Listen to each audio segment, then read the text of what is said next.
Desi, afternoon to you. Thank you so much for your time. So today, there's been a lot of debate, especially online, about human trafficking in particular. Police say their statistics show that there's not been an increase, but anecdotally, as far as cases that are being discussed, we're hearing more about it. What is your assessment of the situation? Kidnapping is tricky. It's opportunistically. You cannot stop that. It happens so fast. And it is around.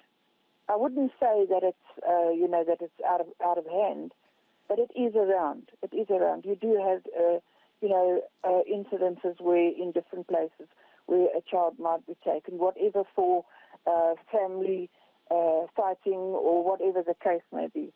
But then we got to go out there and go and get this child as fast as possible because we want the child back alive. And just on finding the children as fast as possible, Desi, I'm wondering how many of the children who are reported via Pink Ladies, for example, as missing people, are actually ever found? It's a very difficult thing when you don't talk stats, because I don't talk stats. Mm-hmm. I am working partners with the police for 14 years.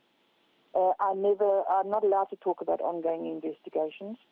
But there are children in the past that have never been found yet. Plenty.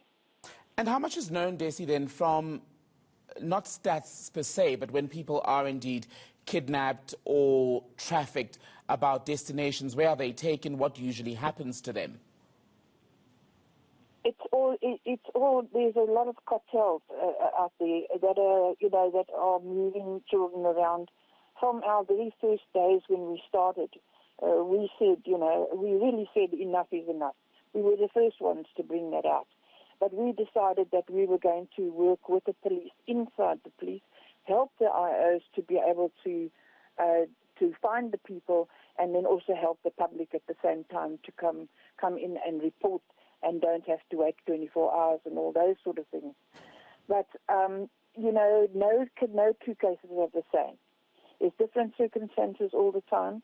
It depends on where it is, the moment, whoever it is, whatever the operators Monday is, they want money for it, or it's just a happening that happens with children, especially small children. And you small mentioned, children. Sorry, Desi, you mentioned at the beginning of our conversation just how the immediate priority, or among the immediate priorities, is finding the person who's been abducted for trafficking or any other purpose in as short a time as possible. And I'm wondering, as someone who's not in this space, about just how quickly one can travel, let's say, from Johannesburg into another province, possibly into another country even. Yes, they can. They can cross the border. I've had cases where they've crossed the border. You pay 5,000 rand and you can cross the border in a truck. And it happens. There was years ago, there was a whole lot of children which were taken across the border into Mozambique. Luckily, they were found back, and they were all okay. But they did go across the border and took all the children with them. Yes, I know of several cases. There's just so many cases that we've done that you can't remember them all, But, it is there. It's out there. It always has been. I've done an international case from Norway, which went off a girl, Marie, went off the beach in Sedgefield. She still hasn't been found. And there's still the case is never closed, never ever closed. It's got to stay open forever. And what we're trying to do is give closure to the parents as much as we can.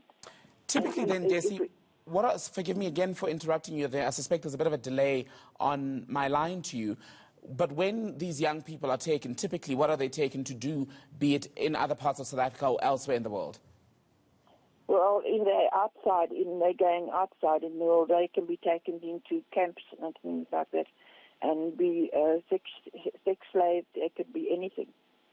And there's no stopping that. It's right. It goes throughout the world, not only in South Africa.